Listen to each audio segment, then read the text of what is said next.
کہ اس میں کیا ہے؟ ہو سکتا ہے کوئی کام کی چیز مل جائے، نقصان تو ہوگا نہیں، ہوگا تو فائدہ ہی ہوگا۔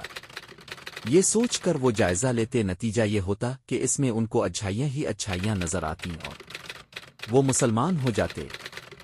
ابو طالب کے بھی دل میں آیا کہ چلیں بھتیجے سے ملیں اور دیکھیں اس نے کیسا دین نکالا ہے۔ ایک دن ابو طالب اس ارادے سے گھر سے نکلے، ساتھ میں علی کے بھائی جعفر بھی تھے۔ آئے تو دیکھا کہ اب ایک گھاٹی میں نماز پڑھ رہے ہیں اور ساتھ میں لخت جگر علی بھی ہے۔ دونوں آبادی سے بہت دور آ کر نماز پڑھ رہے ہیں۔ کیوں؟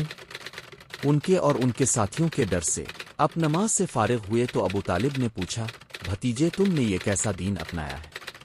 اپ نے فرمایا، چاچا یہ اللہ کا دین ہے، اس کے فرشتوں کا دین ہے، یہی سارے نبیوں اور رسولوں کا دین ہے، دادا ابراہیم کا بھی یہی دین ہے۔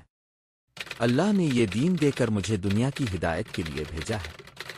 چچا جان، آپ کا مجھ پر سب سے زیادہ حق ہے، میری خیر خواہی کے آپ سب سے زیادہ مستحق ہیں۔ آپ کے ساتھ میری سب سے بڑی خیر خواہ یہی ہے کہ آپ کو اس دین کی دعوت دوں۔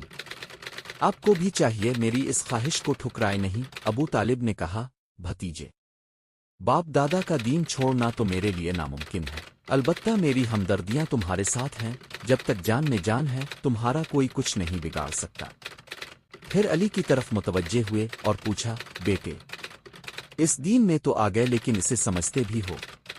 اور علی نے جواب دیا، ہاں ابا جان، میں خدا اور اس کے رسول پر ایمان لایا ہوں اور وہ جو کچھ کہتے ہیں اس کو مانتا ہوں، رب کو خوش کرنے کے لیے نمازیں بھی پڑھتا ہوں۔ ابو طالب نے کہا، ٹھیک ہے بیٹے، محمد بھلی باتیں ہی بتاتے ہیں، وہ جیسا کہیں بھی صحیح کیا کرو۔ ابو طالب خود تو مسلمان نہ ہوئے مگر بیٹوں کے لیے اسلام کو ہی پسند کیا اس میں بھی کوئی راز تھا؟ ابھی یہ سلسلہ جاری ہے۔